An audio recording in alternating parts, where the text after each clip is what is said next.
On my wedding night, I sat with a red veil over my head, a dagger hidden in my sleeve, and my household registration booklet and ID card tucked in my arms. I had been reborn, and I was determined to kill my husband, David, then flee. Someone entered the bridal chamber with light footsteps. From the sound, I knew it wasn't my husband. Who could it be? The veil was lifted. It was my sister-in-law. She whispered to me, "Sister-in-law, I'll give you this one chance. Will you run away with me?" My sister-in-law is named Susan. I'm not close to her, but in my past life, she ran away from Deng village and changed her own fate. Susan took out a packet of powder and said to me, "This is knockout powder. Put it in my brother's wine. After he drinks the wedding toast and falls asleep, we'll run away." I shook my head. Susan thought I was too scared and turned to leave with the powder, saying as she walked, "Forget it, you're too timid. I'll do it myself." It's not that I'm timid. But David simply wouldn't drink the wedding toast with me. In my previous life, I was captivated by David's handsome appearance at first sight, and on top of that, his family offered the highest bride price in the entire region. On our wedding night, he lifted the veil and realized it was me. He didn't even drink the ceremonial wine. Instead, he beat me severely, because the woman he truly wanted to marry was not me, but my cousin, in my past life. I toiled like an ox for 10 years in the Deng family. In the end, David brought another woman home, knocked me unconscious, and threw me off a cliff, shattering my body into pieces. A few days ago, I was reborn. Knowing I couldn't change my fate of marrying David, I decided to kill him and his father. Since death was inevitable anyway, I might as well take two with me. In my previous life, that old beast of a father-in-law tormented me endlessly, so, on my wedding night, I brought a dagger. If he laid a hand on me, I would wait until he was exhausted from beating me and then kill him. A moment later, Susan helped David in from outside and threw him to the ground. "What a dead pig." Susan kicked David and said to me, "Come help me get him onto the bed." I quickly helped carry the unconscious David to the bed. Susan then poured a packet of powder into his mouth and began searching his body. "Haha, just as I thought," Susan exclaimed in delight. Finding a large amount of cash on David, gift money he had received, Susan pocketed all the money and turned to me again, asking, "What's your name? You and my brother haven't registered your marriage yet, so calling you sister-in-law isn't appropriate." My eyes lit up. Since he and I weren't really a couple, I was still a free person, so I could run away. Besides, I had my ID card and household registration booklet with me. If I killed someone, I would have to pay with my life.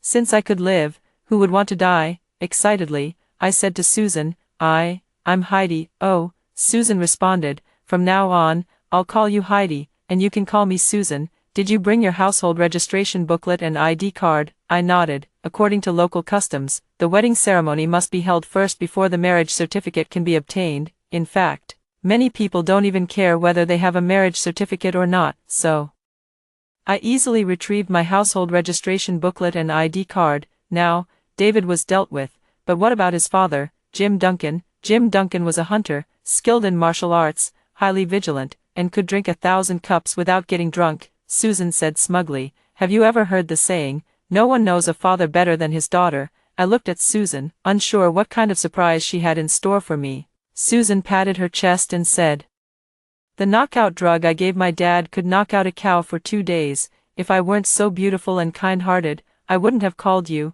I remembered that in my past life, my sister-in-law had also tried to persuade me to leave, but I refused, believing I could move David. Later, she drugged her father-in-law's wine and took all of his savings. Susan glanced at me and said, "Hurry up and change your clothes. Bring 2 or 3 sets of summer clothes to change into, and let's go." I nervously looked at Susan and asked, "Where are we going?" "To the south," Susan said casually as she walked outside. I was afraid Susan would ignore me, so I quickly asked, "Where are you going?" Susan calmly replied, "I'm going to see if my father has any money on him." "Don't," I said cautiously. "If you take your father's money, he'll beat your mother." Susan froze in place, taking a moment to snap back to reality before saying, "Then hurry up, let's go through the back door." In my previous life, Susan stole money from her father-in-law, with no one else to vent his anger on. He blamed her mother-in-law for failing to raise her daughter properly and directly broke one of her arms and one of her legs. It took me half a year of care for her to recover. I quickly changed my clothes, grabbed a cloth bag, and packed a towel along with 2 or 3 sets of spare clothes. In my previous life, I had heard that the weather in the south was very hot. So there was no need to bring too much. After all, I could always buy more later when I had money. Susan also only brought 2 sets of spare clothes and her identification documents. We quietly slipped to the back door, where an elderly woman in her 80s or 90s was sitting at the entrance, holding 2 pieces of wedding candy. She asked, "Whose little girl are you? Would you like some candy?" She is Susan's grandmother. Old in age, unable to recognize people clearly. With an intelligence level similar to that of a 3-year-old child, requiring year-round care. In my previous life, my mother-in-law and I took turns looking after her for 5 years before she passed away. We ignored her and rode away on the 2 28-inch bicycles from the back door. The train station is dozens of miles away from the village. If we had walked, we wouldn't have made it by dawn. We rode for 2 hours and arrived at the train station. The conductor asked us where we were going. Susan said Guangzhou, and I knew this place. It was where Susan had worked in her previous life. The conductor printed several tickets for us, explaining which ticket corresponded to which destination and how to transfer. Perhaps because there were few people at night, the conductor was particularly patient. Soon, we boarded a green train and finally breathed a sigh of relief. The carriage we boarded had only the 2 of us, and we lay down directly on the 3-seater bench. I had been exhausted since the morning, first by my own family, then at my in-laws, and then cycling to the station. Tired and sleepy, I quickly fell asleep. Suddenly, a sharp scream jolted me awake from my sleep. Instinctively, I covered my chest with my hand. All my documents and money were there. Thankfully, everything was still there. I breathed a sigh of relief. I looked at Susan across from me, sweating profusely and screaming continuously, "No, I don't want to die. I've given you all my money, please." Fortunately, there were only the 2 of us in the entire carriage. I walked over to Susan's side and took her cold hand. I didn't know what she was dreaming about, but I guessed it wasn't a good dream. Perhaps she was even dreaming of her past life. I touched her forehead. She had a fever. I was instantly terrified. If anyone discovered she was sick, we would likely be kicked off the train and miss all the subsequent connections. I forced myself to stay calm, used a towel to fetch cold water from the restroom, and applied it to Susan's forehead. I lost count of how many trips I made back and forth. Thank goodness, by daybreak, Susan's fever had subsided, and she was no longer delirious. I helped her sit properly and then sat down beside her myself, afraid that the train attendant might notice something amiss and kick us off. Finally, we arrived at the transfer station. I helped Susan off the train and was about to ask someone where to transfer when she suddenly grabbed my hand and said, "I know, first help me sit over there." I helped Susan sit on a bench on the platform. She asked me to buy milk, eggs, and bread, and we sat there eating together. After eating, Susan regained a lot of her strength and her spirits lifted. She checked both of our tickets, told me to relax, and then took me to the waiting room. In the waiting room, she told me that from now on, I should tell people I was her cousin, listen to her, and not talk to strangers casually. But as soon as we got on the train, she started chatting with other passengers. She even bought a deck of cards, taught me a game I had never played before, and played with other passengers, making the entire carriage lively and cheerful because of her. By the time we arrived at our final destination, Guangzhou, Susan had already made several friends, who warmly took us to a toy factory for an interview. Susan, being nimble with her hands and feet, passed on the spot, while I failed because the calluses on my hands from years of labor caused the toys to snag and unravel. I stood there feeling lost, unsure of what to do next. Susan took my hand and gave me a reassuring look. Then she blinked her eyes, looked at the supervisor who was interviewing us, and said, "Handsome, my cousin is hardworking and cooks really well. Could you please see if there's any cleaning or nanny work you could introduce to my cousin? I'm begging you."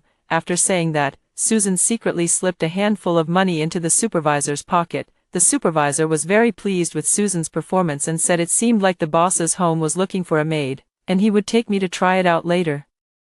The boss's surname is Lee. He's from Taiwan, and he speaks very gently. His home happened to be in need of a maid to help in the kitchen. I entered the kitchen, where several chefs were learning to cook from a middle-aged man. Upon hearing that I had come to apply for a job as a kitchen maid, the middle-aged man explained the key points of slicing fish and asked me to cut a fish fillet on the spot. Knowing that this would determine whether I could stay here, I immediately focused all my attention.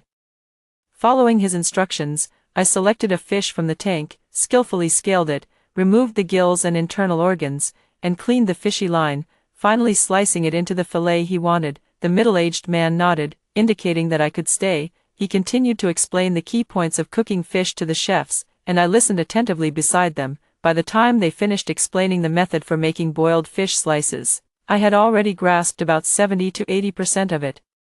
Looking at the messy dishes they had prepared, I only regretted not having the chance to try it myself. Immediately after, the middle-aged man went on to explain the methods for making white-cut chicken and hand-shredded chicken. After finishing the explanation, he told me how to chop and how to arrange the dish on the plate. I followed his instructions diligently. The middle-aged man was very satisfied with my performance. Before leaving, he told the boss that if the kitchen wasn't short-staffed, I could go to the hotel to help out in the kitchen. That's when I found out that the boss's family not only owned a toy factory but also a hotel. In the end, I stayed at the boss's place because they were short-staffed, the work was easier, and the pay was higher. Working at the hotel would have required a lot of paperwork and certifications. The middle-aged man was the head chef at the hotel, surnamed Collins. Everyone called him Brother Collins. He spends 2 days each week at home teaching the chef how to cook the boss's favorite dishes, and I can secretly learn from them too. Susan told me to keep my skills hidden, and even if I learn something, not to say a word, or the capitalists will exploit me. I didn't quite understand what Susan meant, but I always listened to her. Every time I learned a new dish, I would secretly make it for her without telling anyone else. Although both the factory and the boss's home provided dormitories, Susan and I rented a small room together outside, keeping each other warm and cheering each other on. Not long after, Susan told me she was bringing her boyfriend home and asked me to make a few dishes, saying they were the kind of food boys like. I understood perfectly. These were the same dishes that Susan's husband in my previous life had loved. In this life, I secretly learned to cook from Brother Collins, and the dishes I made were several times more appealing and delicious than in my past life. When Susan's boyfriend, Harry, took a bite of the food, his eyes lit up. He said our rental apartment was too small and offered to let us move into one of his villas. Yes, it's us, me and Susan together. Harry is a man who loves good food and beautiful women. Susan's looks captured his heart, and my cooking won over his stomach, so he wants both of us to move into his villa. I said I would listen to whatever Susan says. Susan said she wouldn't live in a man's house without a proper status. She has hands and feet and doesn't want to rely on others. Harry seemed to really like Susan's attitude of wanting both independence and security. If she truly didn't want to rely on him, why would she go to such lengths to seduce him and then bring him home, using my cooking to tie him down? Harry came to our rented apartment for meals on and off for half a year. When our salaries and the money we had secretly taken from home were almost spent, he proposed to Susan. He gave Susan a villa, a restaurant, and a bank card as betrothal gifts. As Susan's only relative and elder, all of these were registered under my name. I don't know what these mean to me, but since Susan asked me to keep them, I will. I quit my job as a kitchen helper at the Lee family. I worked there for a few months, and aside from the butler and the chef, probably no one even remembers me, let alone Harry, the young master. Susan moved into the Lee family's villa, and I moved into my own restaurant, starting to learn how to manage and run it myself. When the restaurant was first given to me, business wasn't great. If I didn't run it, I could have transferred it out and collected rent. But I wanted to give it a try, so I kept improving the dishes. And the restaurant's business flourished. Susan opened a bank card for me and frequently deposited money into it. Harry often gave her gifts, which she would then convert into cash and deposit into the bank card. Harry often came to my restaurant to eat. If he came alone, I always offered the meal for free. If he brought a group of people, I would double the price. This was something Susan taught me. Just like that, 2 years passed, and Susan suddenly asked me mysteriously, "What if we bring my dad and brother here to work?" I was a bit panicked, and Susan grabbed my hand, saying, "This is our turf, with me here. What are you afraid of, right?" What am I afraid of? Legally speaking, I have no relationship with David whatsoever. Nowadays, I'm not the unsophisticated village girl from my past life who had never seen the world. Besides, I still have Susan. Looking at her, I felt as if I had taken a calming pill. All our money was in my hands, so what was there to fear? Susan told me that she felt sorry for her mother. Her father and brother were no good, and only by bringing them to the city could her mother live a better life.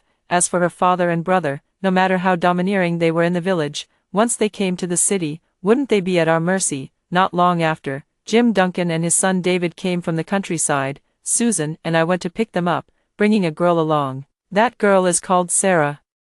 The very woman who got together with David in the previous life. She now works under Susan. I followed Susan's advice. wearing the same shirt and trousers I had on when I first arrived in Guangzhou, with 2 braids in my hair. When David saw me, his face was full of disdain and disgust, his eyes fixed directly on Sarah. It was only then that I remembered. In this life, David had only seen me once during the matchmaking, and he hadn't even lifted the bridal veil, so he had no idea who I was. Jim Duncan wanted to lose his temper with Susan as soon as they met, but Susan immediately stepped forward and cooed, "Dad, didn't we agree on it?" I don't know what Susan said to Jim Duncan earlier, but he immediately put on a smile. Susan drove, and I sat in the passenger seat, while the 3 of them sat in the back. Susan said with a smile, "Dad, whoever gets their driver's license first between you and my brother, I'll give this car to them." The father and son's eyes immediately lit up. And Sarah's eyes also sparkled. Susan brought his father and brother to a house in the city. Susan had told me about this house. It was bought by Harry with the intention of using it as an office, but it was too far from the factory and difficult to manage, so it was left vacant. Susan had already made it look like a home. She said to David, "Brother, it was wrong of me to take your betrothal gift back then, but I indirectly saved your love life. At least you're still single now. Consider this house as my compensation to you, and let it be your future wedding home." 2 years had passed, and David must have already gone to find my parents, knowing that the person he married was not my cousin. I can even imagine the scene when they go to my parents to return the betrothal gifts, and both sides start arguing. My mother is a shrew, and my father is also fierce, given their personalities. If they find out I've run away, not only will they not return the Deng family's betrothal gifts, but they will also demand compensation from the Deng family. The Deng family, having lost both the person and the money, naturally won't give my parents any compensation. They will simply accept their bad luck and swallow the loss in silence. David grinned from ear to ear and said to Susan, "What are you talking about? I don't even know what that woman looks like. Nowadays, marriage is all about freedom, and I, your brother, naturally want to rely on my own abilities to marry the girl I like." After saying that, he gave Sarah a meaningful look, and she blushed, lowering her head. I sneered inwardly, thinking, "Rely on yourself." In my previous life, a large portion of the betrothal gifts their family gave me came from selling her eldest sister, didn't it? That's why her eldest sister never returned to her parents' home again. After settling David and his son, the 3 of us girls left, from start to finish. David and his son never looked at me directly, nor did they ask for my name. Susan and I were both very satisfied with this outcome. After that, I never appeared in the sight of that father and son again. I threw away all the clothes from 2 years ago, changed into the latest styles, got a big wavy perm, put on high heels, and once again became the proprietress of the restaurant. Another half-month passed, and Sarah came to my restaurant to eat with David. The 2 were very intimate, looking like a loving couple. Susan told me that David worked as a security guard at Harry's toy factory, and Jim Duncan worked as a gatekeeper. Susan privately told them that Harry's parents looked down on her because she was from the countryside, and they didn't hold a wedding ceremony, so they couldn't be considered a couple. She warned them not to reveal their relationship, or else both of them would lose their jobs. Sarah naturally liked Harry, but he didn't even give her a glance. Under the combined pressure from Susan and David, Sarah eventually compromised on her love and married David by registering their marriage. By the end of the year, Susan helped David and Xiang Xiang book their return train tickets. As Xiang Xiang was pregnant, according to village customs, a wedding should be held. Jim Duncan was left at the factory because there were many thieves at the end of the year, and the security guard could not leave, as in previous years. Susan told her husband that she would return to her parents' home and spend the new year with me in our house. On New Year's Eve, Susan and I raised our glasses of red wine. This was the 3rd year since we left the village. Now, we have a new restaurant, several houses, and savings. Susan's New Year's wish is to get a smooth divorce after the new year and then live freely with me. As the New Year's firecrackers sounded, Susan's phone also rang. It was her father, whose leg had been broken by thieves. Because of Susan's relationship with Harry, the Lee family paid 200,000 to settle the matter peacefully. After David received the news, all the procedures on this side had already been completed. Susan alone sent Jim Duncan back home and gave the 100,000 yuan to her mother. Although Jim Duncan wanted to cause trouble, one of his legs was already broken, making it difficult for him to walk, so how could he possibly cause any trouble? David still wanted to come to Guangzhou, but Susan refused, telling him and Sarah to focus on raising the child well and giving them another 100,000 yuan. Susan always remembered the bond she shared with David as siblings. Not long after, Susan divorced Harry because, after marriage, she had never shown any signs of pregnancy. The Lee family placed great importance on having descendants. The two parted ways amicably, with Harry not only not reclaiming the previous betrothal gifts but also giving Susan some additional compensation. I know that, in fact, Susan's body has no issues. She was pregnant once before, but she terminated the pregnancy and has been taking birth control pills ever since. So, over the past 2 years, Susan has gained a lot of weight, which is why Harry shifted his affections elsewhere. We sold the restaurant near the toy factory, moved to a new location, bought a building, and opened a restaurant there. Susan and I ran it together, and the business was much better than before, but all the money Susan kept in my account. She said I was an independent person, while she still carried many burdens herself. Indeed, over these past 2 years, I've also met some fellow villagers and gathered some information about my family. My parents seemed quite happy that I had disappeared from the Deng family. They didn't care at all where I had gone or how I was doing, as long as the bride price had already been paid to them. To them, I was already worthless. After I had money, I spent it to settle in Guangzhou, completely cutting ties with my family. Susan never moved her household registration to Guangzhou because she was concerned about her mother. Her mother was indeed a very good person, much better than my own mother. In my previous life, when I had a hard time in the Deng family, she would help me with work and household chores. When I was beaten, she would apply medicine for me, treating me even better than my own mother did. What my mother gave me was endless work, and what my father and brother gave me was endless beatings. Susan had a landline phone installed at her home, and I often heard her telling her mom over the phone, "If he talks back, just hit him. After all, his legs are already crippled." I knew she was talking about Jim Duncan. In my past life, he used to hit my mother-in-law and me. In this life, I hope my mother-in-law won't be soft-hearted. Susan told me that her mom wasn't foolish. Before, she didn't fight back because she couldn't win and had to protect the children. Now, her mom is quite fierce. One day, an acquaintance came to our new shop. It was Harry and his new wife. His new wife's belly is slightly rounded. She must be pregnant. Harry seemed to have recognized my cooking skills and wanted to meet the owner and the chef. Neither Susan nor I showed up, only the chef met with him. After that, Harry came many more times. Fortunately, Susan and I now have several branch stores, so we can simply visit this one less often. After more than half a year, Susan went back once. Her grandmother had passed away. Fortunately, in this life, she was not bedridden with paralysis.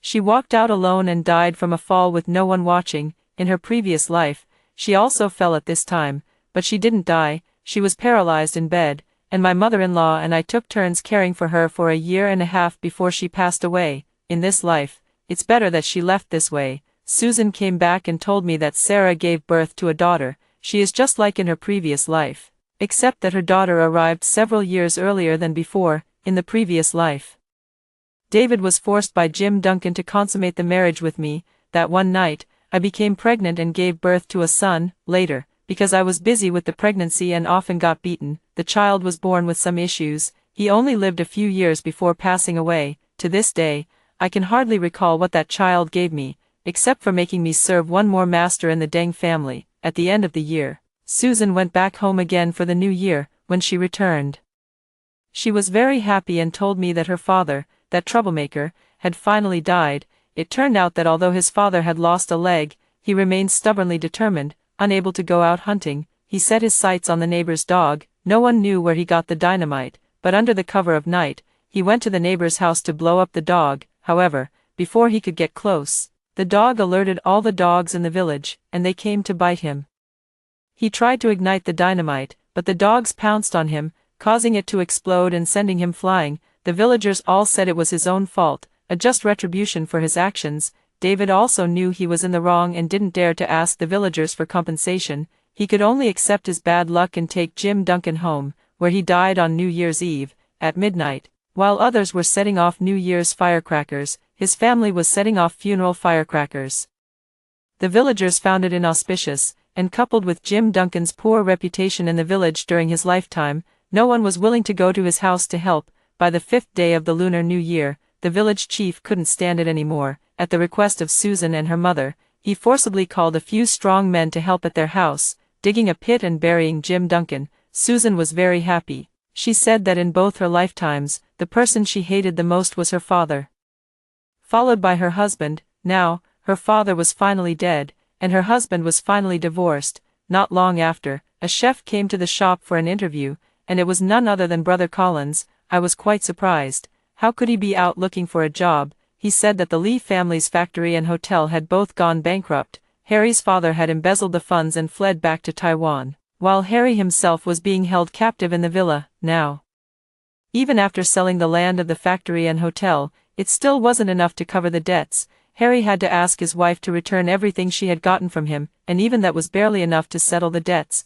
Brother Collins has worked for Boss Lee for many years, and even the wages for the last 2 months have been settled. Many people are unwilling to accept this and are currently taking things from Boss Lee's villa. I greatly admire Brother Collins's character, so I made him the head chef at my restaurant. I finally understand why Susan wanted to divorce Harry, and why she went to such lengths to put the money with me. Who would have thought that, after all the years Harry and she were married, the biggest beneficiary would be me? Actually, Susan and Harry are already divorced, so even if they go bankrupt now, it has nothing to do with her. She's just doing this to be extra cautious. One evening, we went out for a walk and ran into Harry and his family of 3. His wife was wearing a pair of sunglasses, and you could faintly see the bruises around her eyes. Their son was adorable, dressed like a New Year's painting doll. As we passed by, Harry saw us first. He didn't seem to recognize me, but he grabbed Susan and said, "Susan, you bitch. You swindled so much money from me back then, pay me back." Susan smiled and said, "Oh, it's my ex-husband. We've been divorced for less than 2 years, and your child is already 3 or 4 years old. I didn't even make you leave with nothing, and now you want me to pay you back." Harry's wife immediately shouted angrily, "You vixen, pay us back. The money you took was all marital property, and I have the right to reclaim it." Susan laughed, and I laughed too, because she did indeed register her marriage with Harry back then. Legally speaking, Harry committed adultery during the marriage and also transferred assets. Even though the factory has now closed down, judging by their attire, they probably aren't short of money. Susan took out her phone and said calmly, "Coincidentally, I know a lawyer. Why don't I ask him whether I still have the right to reclaim marital assets?" Harry was immediately frightened and hurriedly left with his wife and children. My life with Susan has returned to peace. After some time, David suddenly contacted Susan, saying he wanted to come to Guangzhou to look for a job, as he had run out of money and couldn't survive at home anymore. David was the person I hated the most in my past life. I had thought about sparing him for Susan's sake, and I did exactly that. Susan had sent him back to the countryside earlier to save his life, but if he insists on coming to me, it would be a lie to say I don't want to kill him. David came with Sarah, and they were looking for a job as a couple security guard because the work was easy, and they could be together to have another child. It turned out that their child had recently drowned in the water. I don't know how Susan managed it, but as soon as the 2 of them arrived, she helped them find a security guard job at a chemical plant. Before David went to work, we had a meal together. 3 years of rural life had stripped Sarah of her former youthful radiance, and David's eyes were darting around me. Susan told him that I was the owner of the restaurant, and also her boss. David lowered his head in shame, not daring to look at me again. David and his wife had worked at the chemical plant for less than half a year when an explosion occurred, resulting in a compensation of 2 million yuan, all of which went to Susan.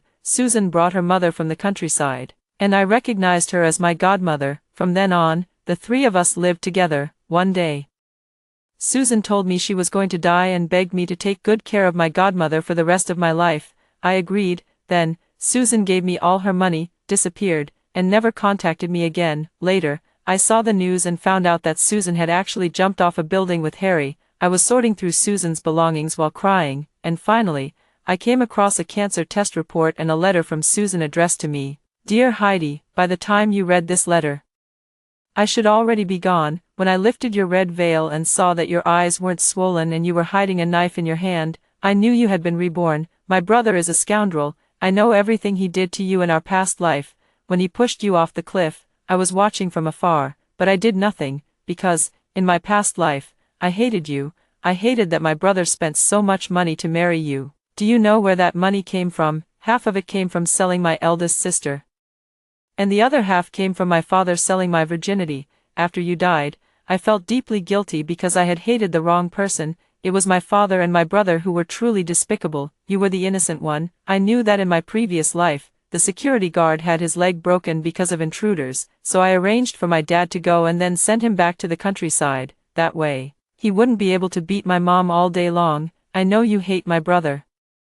I originally wanted to spare his life. Unfortunately, he didn't treat my mother well at home, and he and Sarah were determined to come to Guangzhou to seek death, so I had no choice but to grant their wish. That chemical plant exploded around the same time in my previous life, with a compensation of 1 million per person. It's really tempting. Do you know what Harry did to me in my past life? He's been playing both sides, constantly wavering between me and that woman. Later, I gave birth to a daughter, that woman gave birth to a son, they got married, and I became the other woman. Later, when I was diagnosed with cancer, Harry not only refused to treat me but also demanded that I repay all the money I had spent before. So, in this life, I found him early, got the certificate early, and even put all the money with you. Am I clever? In my past life, you always took care of my mother, so in this life, I give all my money to you, hoping that after I'm gone, you will continue to look after her. The money you have now should be enough for you to live comfortably for the rest of your lives.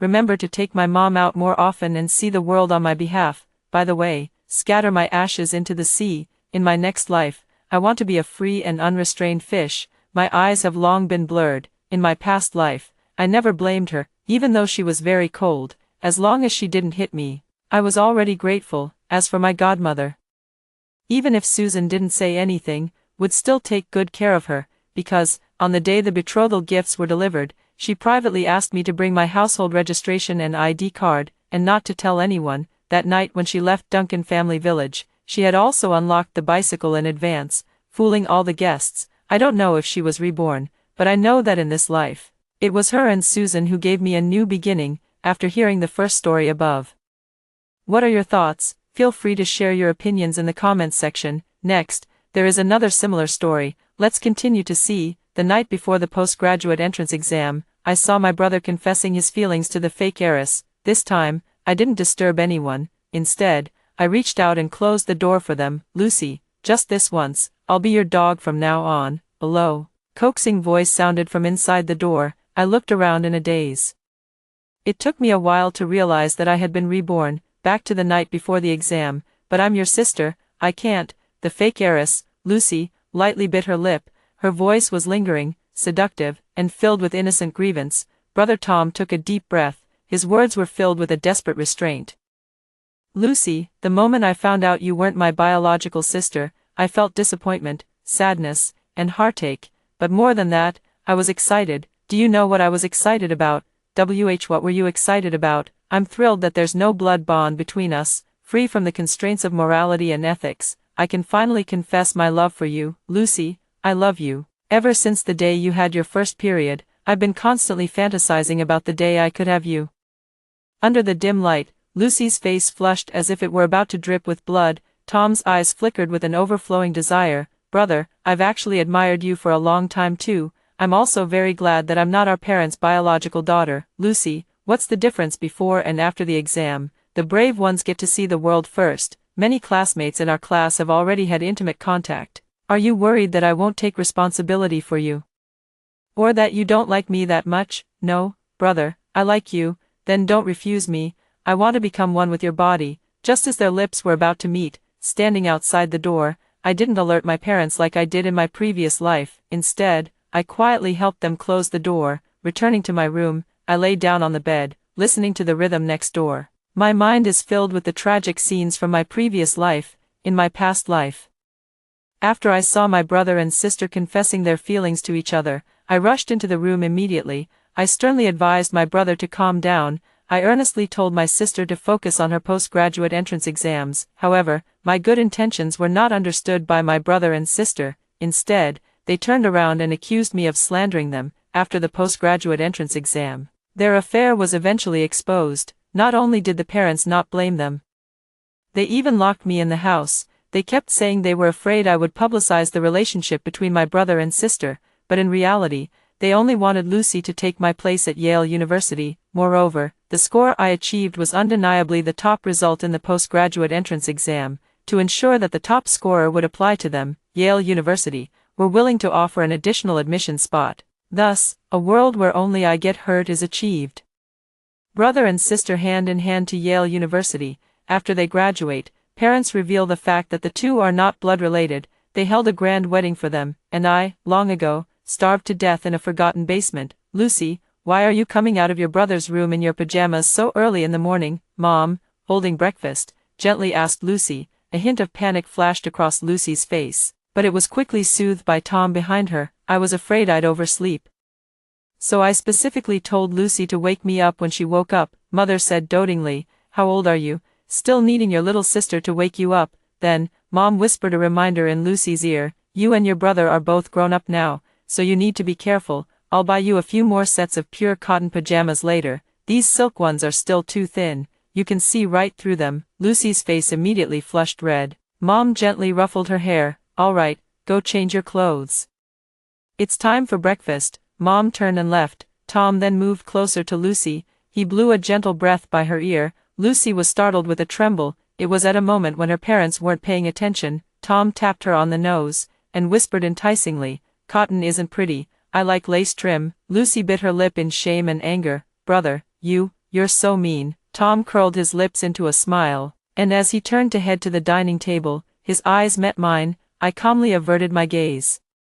Focusing on my own breakfast, Tom narrowed his eyes slightly and walked over to my side, casually tossing my sandwich into the trash. Planning to tattle again, I sat calmly, offering no response. He sneered coldly. "Last night, I had a few questions I didn't understand, so I asked Lucy to help me. It got too late, and she didn't want to disturb you, so she just stayed over at my place. Don't get the wrong idea," I replied. But this did not satisfy Tom. A dirty mind sees everything as dirty. I paused, meeting his gaze. "Then don't reject me. From now on, I'll be your dog, brother." This was the last sentence he used last night to coax Lucy into losing her resistance. Tom's face immediately changed. "You were eavesdropping," I said calmly. "It wasn't eavesdropping. The sound was so loud it forced its way into my ears. Last night, you two were so intense, it kept me awake all night." Just as Lucy came out of the room after changing her clothes, Mom also walked out of the kitchen. Tom gritted his teeth fiercely, lowering his voice to a near whisper. "What exactly do you want?" I reached over and took the sandwich from his plate, calmly telling him, "I don't want anything, just don't provoke me." Tom wanted to say more, but seeing that our parents and sister had already taken their seats at the dining table, he could only keep his mouth shut. "Brother, you've already finished eating." "That was fast?" Lucy asked. A flicker of unease crossed Tom's face. "Why yes, I was hungry, so I ate a bit faster." Mom didn't notice anything amiss. Instead, she took a deep breath and said, "The cram school called me yesterday. The results of the mock exam are out. Caroline is still ranked first in the entire school, but both of you have fallen beyond the top 100. If this continues, forget about Yale. Even getting into a first-tier university will be difficult." Mom and Dad exchanged a glance, then turned their attention to me. "Caroline, you have good grades, you should help your brother and sister more. Starting today, don't stay for evening self-study at school, come home early to tutor your brother and sister." The exact same words from my past life echoed once again. I've already finished the sandwich in my hand. I took a sip of milk, wiped my mouth, and said, "All right, tutoring is no problem, 100 yuan per hour. Evening self-study from 6 to 10, a total of 4 hours. Which is 400 yuan, Mom, payment daily. Is that okay?" Mom and Dad's expressions stiffened. Tom and Lucy also frowned. Mom seemed to be amused by anger. "Caroline, we are a family, charging money for tutoring your brothers and sisters. Are you joking?" Dad also said, "You're just a student, 400 a day, over 10,000 a month. That's not how you should be making money." I shook my head and said, "Many classmates in the postgraduate entrance exam class have asked me to tutor them. Their parents even stopped me at the school gate, willing to pay 1,000 yuan an hour for my evening self-study time. 100 yuan an hour is really a family discount." Dad was speechless for a moment. Mom couldn't believe it. "How could anyone pay 1,000 yuan an hour for your time? You're just a student, not some famous teacher," I said slowly. "A famous teacher should be worth more than 1,000 yuan an hour, but the choice is in your hands. I just want to earn some money so that after graduation, I can leave this place." While my parents were still hesitating, Tom's eyes gleamed with a sharp light, as if he was brewing something in his mind. "Mom, Dad, 100 yuan an hour really isn't expensive for the top student. Mom was unwilling. How can we talk about money within the family? If she charges for tutoring you, then should she also pay for living in our house and eating the meals I cook every day? My dad quickly tried to stop her. Don't say that, Caroline is just still young, Mom exclaimed in shock. Young, she's long been an adult. Then came all sorts of criticism and accusations directed at me. Tom and Lucy both comforted their mother, but no one paid any attention to me. I remained silent, carrying the school bag. I walked out the door. Until the evening self-study session, Mom still came to school to pick up the three of us and take us home. She threw 400 yuan in front of me, telling me to tutor Tom and Lucy. I put the money away and took out the specialized training plan for Tom and Lucy. Brothers' thinking and argumentation are relatively weak. I will break down and analyze the template essays for these two subjects, aiming not to lose points on the essays. Sisters' math is a bit weaker. I'll go over the main knowledge points with you, so you can secure all the basic points in the exam. Mom and Dad looked at the specialized planning chart I had made, and a hint of surprise flickered in their eyes. Even after Dad left the room, he couldn't help but let out a soft sigh. With this level of detail, not even a regular teacher, let alone a renowned one, could achieve it. The 400 yuan is truly not expensive. It's money well spent. But Mom didn't want to acknowledge my excellence. It's all just for show. We'll see if the 400 yuan was worth it once Tom and Lucy's grades improve. Mom and Dad left. I was focused on teaching. Lucy listened attentively, but her mind was not on studying at all. Tom was the same, even making a flirtatious expression at Lucy right in front of me. I put down my pen and looked at Tom. Still want to learn? Tom said nonchalantly. No. What? Are you going to tell on us? I said calmly.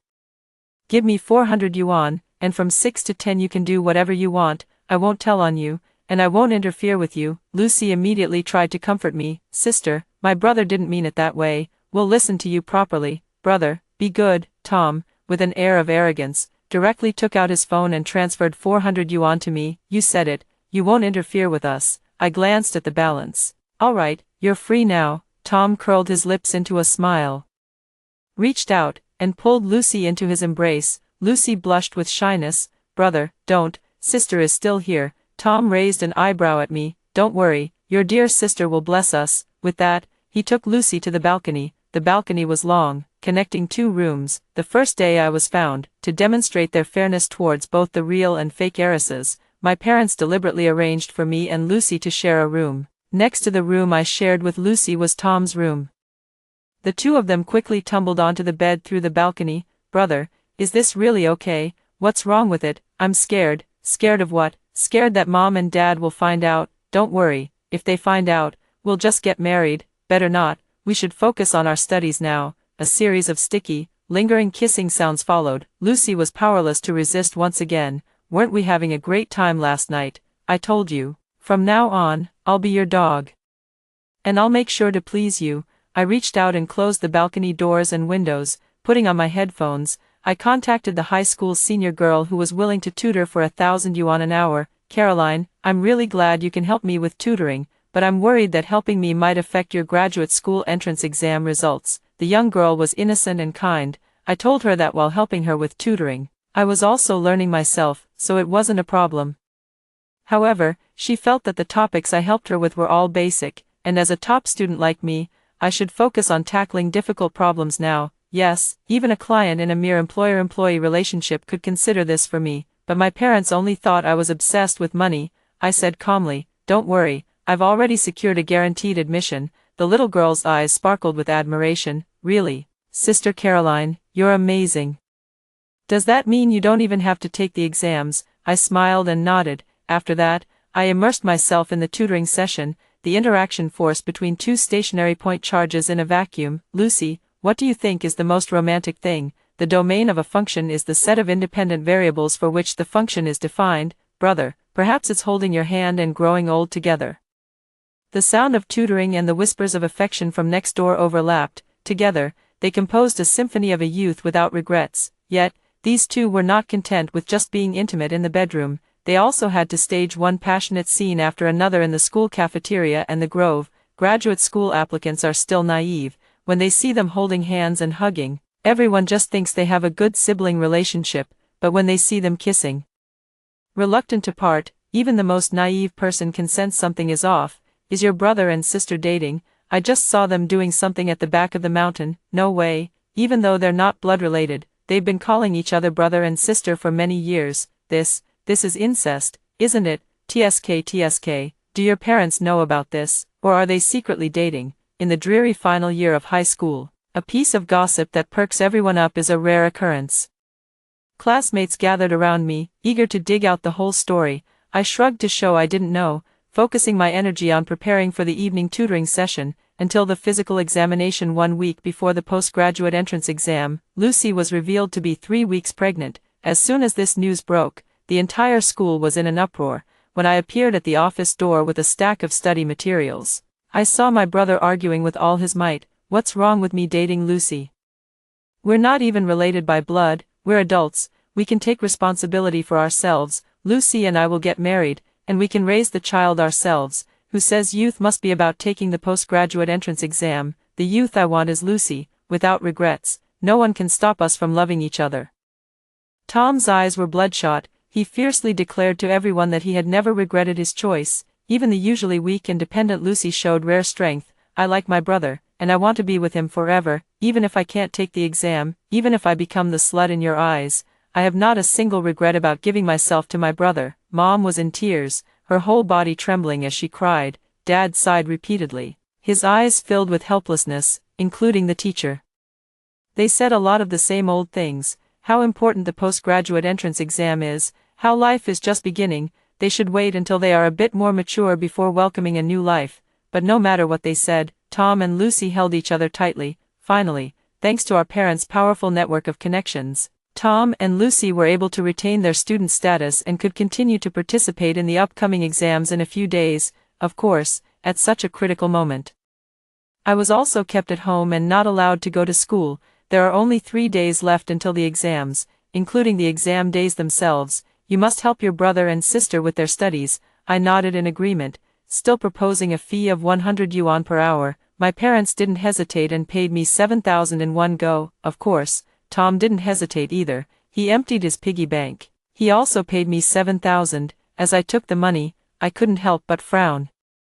Lucy is already pregnant, and you still want to? Tom curled his lip. Do you live by the sea? Why are you meddling so much? It wasn't that I wanted to interfere with them. I was just worried that if Lucy had a miscarriage or heavy bleeding, my parents would blame it all on me. Lucy blushed and explained, Sis, don't get the wrong idea. Brother knows I don't want to study, so he just wants me to rest more. I looked at this seemingly harmless sister who always managed to take everything from me and asked, Do you really not want to go to college anymore? Lucy smiled faintly. Who wouldn't want to go to college? But it also depends on our own situation. I know my sister and I aren't as hardworking or diligent as you, but thankfully, Mom and Dad love us. Even if we do poorly on the exams this time, they'll probably cover for us. Right, I muttered the word, cover, under my breath. Yeah. How could Mom and Dad not have their backs? I gave Lucy a meaningful look. I suspect she's also been reborn. That's why she's being so brazen this time. However, it doesn't matter. Everyone is responsible for their own life. While Tom and Lucy were passionately entangled in bed, time and time again, I contacted that little girl to help her make a final push at the last moment, abandoning the future and falling into darkness. The regret of youth is disappointment. Brother, when we come of age, we shall marry, so that we no longer need to confine ourselves to this small room, but instead leave traces of our love throughout the world. Let's take a look at the classic top-scoring essays for the postgraduate entrance exam. The so-called fundamental move, common move, and overly aggressive move are not just about the game of Go, but also about how to conduct oneself in life. Settling for mediocrity or recklessly seeking the spotlight are both poor strategies. Only by staying true to one's role and progressing step by step can one secure a winning position. Lucy, I deeply regret that my first time was with my right hand. If I could do it over, you should have been mine long ago. The first course is Theory of Ideology. I turned to the last page. I saw this year's essay topic clearly, youth, recalling the key topics the teacher had repeatedly emphasized before the exam. Each one focused on the great love for the nation, discussing the harmony and conflict between personal achievements and national interests, and deeply analyzing the complementary relationship between the individual self and the collective self. After a moment of contemplation, I immediately put pen to paper. Should youth be passionate? Of course, but what kind of youth can truly be considered passionate? Is it the creaking of wood swaying, or the rustling of paper under the tip of a pen? While those students hailed as brave and fearless run in the pouring rain, roam the streets recklessly, and scream hysterically in front of teachers and classmates, we sit obediently at our desks, immersed in a sea of problems. Their passion is bold, flamboyant, and overbearing. In comparison, we seem lifeless, devoid of any youthful spirit, but they don't know that our passion lies in overcoming challenges, hidden in the dreams of the future. Before sleep, I have a dream: I want to become a soldier. How can fleeting pleasures compare to the thrill of celebrating unification with a rifle on my shoulder? A full 800 words, flowing freely. I finished writing the essay, then I put down the pen, quietly waiting for the exam to end, but noticed a flurry of urgent footsteps outside the window. A group of medical staff hurriedly carried a stretcher. Soon after, I saw Lucy on the stretcher. A large area beneath her was stained red, blood dripped and dripped onto the ground. It caused a wave of astonishment among the students. The supervising teacher urgently took control of the scene. It wasn't until the medical staff left that order was restored. Wait until the exam is over. The examinees walk out of the examination hall. Outside the school gate, there are only parents in cheongsams. I search through the crowd but do not see my parents. Instead, I saw Tom rushing out of the exam hall like the wind, sprinting wildly toward the hospital. All around me were the murmurs of parents and students. Just now, a student was sent to the hospital with heavy bleeding. We thought it was her period, but it turned out to be a miscarriage. When getting on the ambulance, the nurse said it was caused by something like frequent miscarriages. Is this person Lucy from your class, the girl who insisted on taking the exam even though she was pregnant? Students these days don't focus on their studies, always talking about love or not. It's so immature. In the crowd, the homeroom teacher saw me. She waved at me. I hurried over. She then handed me the train ticket to Beijing. I've already made arrangements with Yale University. They'll provide you with dormitory accommodation. Don't come back for these 2 months. As for your parents, they probably don't have the mind to worry about you right now. She smiled faintly, her eyes tinged with red. Then she handed me a brown envelope. My abilities are limited. And this is just a small token. Please don't think it's too little. I immediately declined. No, teacher, I have money, really. Ever since I was recommended for admission, I've been tutoring my classmates. The hourly rate is quite high, enough to cover my expenses for the next few years. Plus, there are scholarships and financial aid, but the teacher still insisted. I had no choice but to accept it. At first, when you asked me to keep your recommendation a secret, I was puzzled, but seeing how your parents prioritized tutoring Tom and Lucy over your achievements, I can roughly understand how difficult your life has been. From now on, your life is in your own hands. Don't let yourself down. Tears welled up in my eyes, and I couldn't hold back the grievances in front of the teacher. She held me in her arms, repeating over and over, "No one can bind you.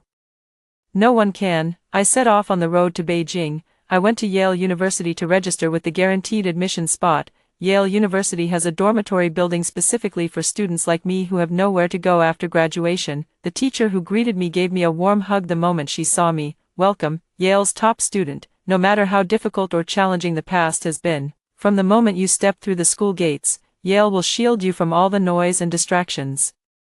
I walked into the dormitory building. I saw many students around my age. Some came from remote mountainous areas, while others were from bustling cities. Regardless of our backgrounds, we all had our own unavoidable circumstances, and we had to report to Yale University 2 months early. At that moment, I suddenly realized that the school knew everything all along. They know the outside world conceals many injustices. They know that the words, Yale, are coveted by those with malicious intentions.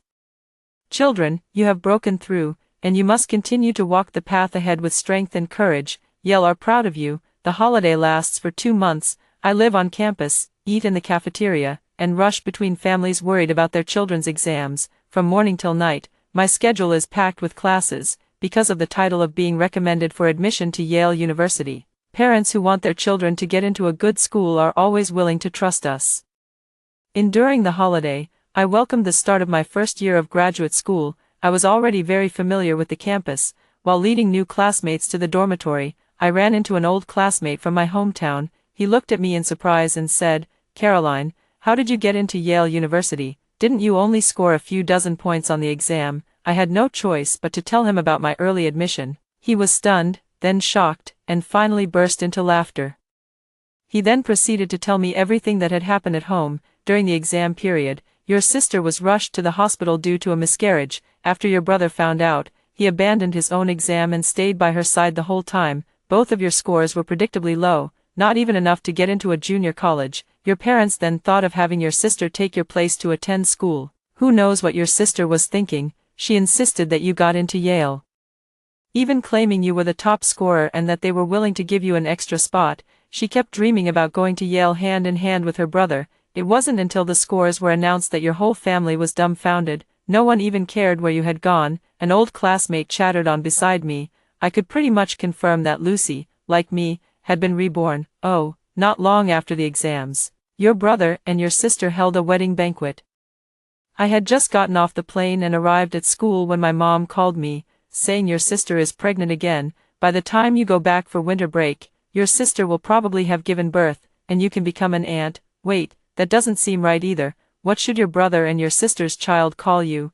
I don't know what their child should call me, but I probably won't see them again. My admission to Yale University still made its way back home. Lucy, being pregnant, couldn't travel long distances, so she stayed behind with Tom to take care of her. My parents, on the other hand, traveled thousands of miles to Yale University to find me. You got into Yale University without a word. You're something. Now your brother and sister are stuck at home, unable to finish their studies or find jobs. What do you have to say about that? I found it amusing. First, I am not their guardian. Second, they are already adults. Whatever should be done is a matter between you and them. What does it have to do with me? My parents, however, believed that I was the one who had harmed Tom and Lucy. If it weren't for you back then, how could Lucy have gotten pregnant, and how could she have had a miscarriage? That statement made it sound as if I were the one who got Lucy pregnant. Either go get a paternity test to see if Lucy's child is mine. If it is, I will definitely take responsibility for Lucy.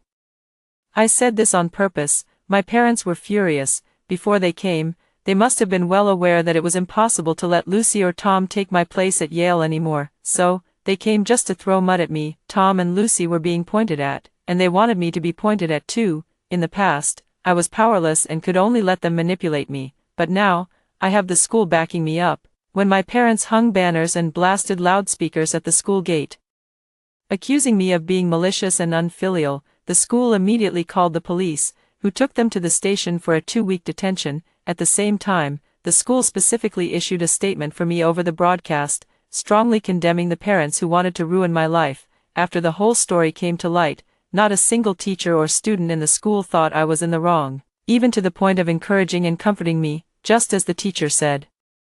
Yale University would keep students away from all those disturbances. With the help of teachers, classmates, and the school administration, I should have studied hard at Yale University, and after completing these years, I would have gone straight for a PhD, focus on the academic field and achieve great success. Unfortunately, things don't always go as planned. If I continue down this path, my parents, brothers, and sisters will do everything in their power to stop me, even at the cost of their own lives, to drag me into the mud. In my previous life, after I died, my biological parents, upon discovering my body, found it too inauspicious. They then summoned a dark sorcerer to use close relatives as blood seals, infusing them into a peachwood branch, and sealed my soul in the basement of the house. I had nowhere to go, nowhere to escape. In the 5th year after Tom and Lucy's successful marriage, their child accidentally pulled out that peachwood branch.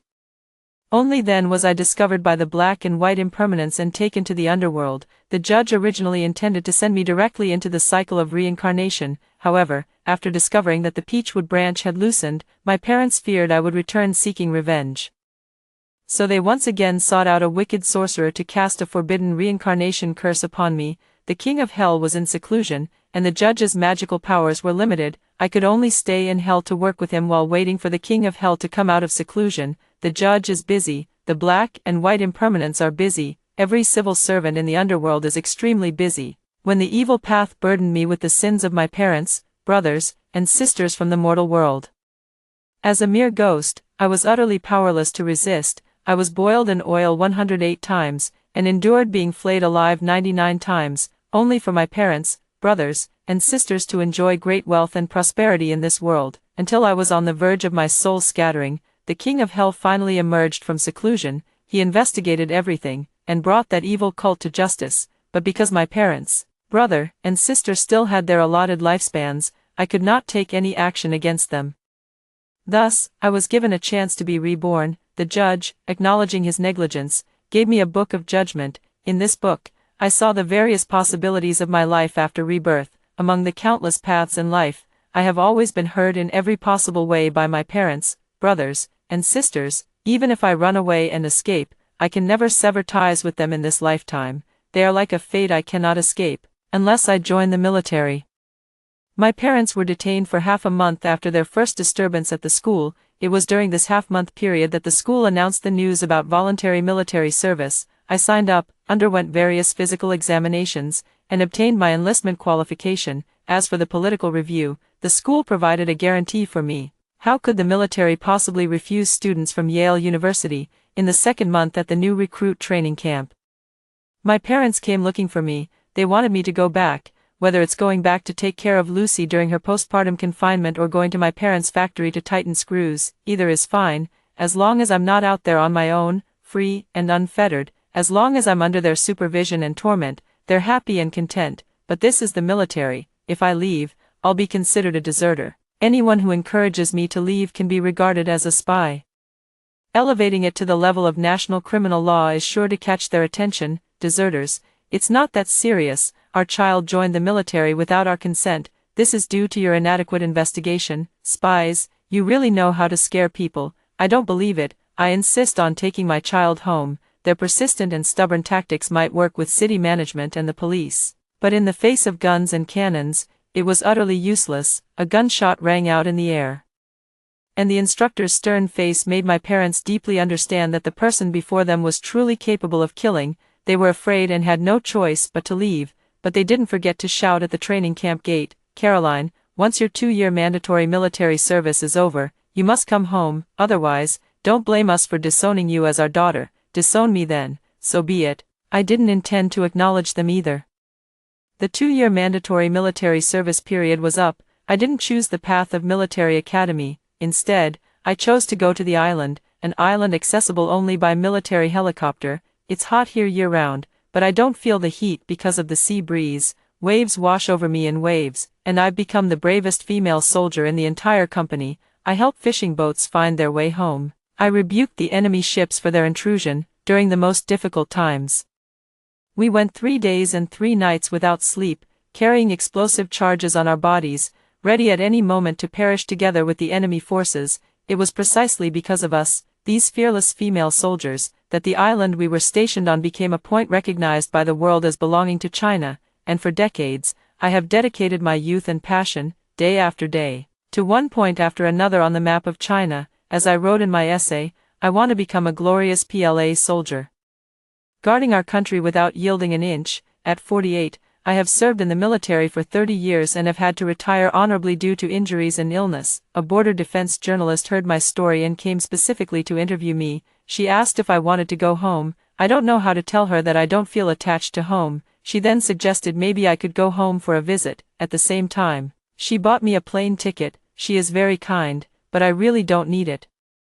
It's just that the tickets are already bought. It wouldn't hurt to go back and take a look. Now, with all the glory I carry and the protection of the country, I'm not afraid of what those people might do to me. Give birth, all you know is giving birth. One dies, then another dies. Do you really have to raise one to adulthood? You're both 50 now, not young anymore. Lucy is already an advanced age mother among advanced age mothers. Save your energy. We were a perfectly good middle-class family, but you've pushed us to bankruptcy with all this childbearing. Now all we have left is this house. I had just arrived at the doorstep when I heard my parents' angry shouts. Then came the desperate cries of Tom and Lucy. We just love each other too much. We just want a child of our own. What's wrong with that? If you don't have money, it's because you don't know how to earn it. Go work as a nanny. Go clean houses. How can you have the nerve to be grandparents when you don't even have the money to raise your own grandchildren? Mom and Dad roared back fiercely. If you want children, then please refrain from engaging in that kind of activity during pregnancy. It's because you can't control your lower half that you've had one miscarriage after another, and also because you can't control your lower half. You either let the baby starve to death or get scalded by boiling water. Stop committing such sins.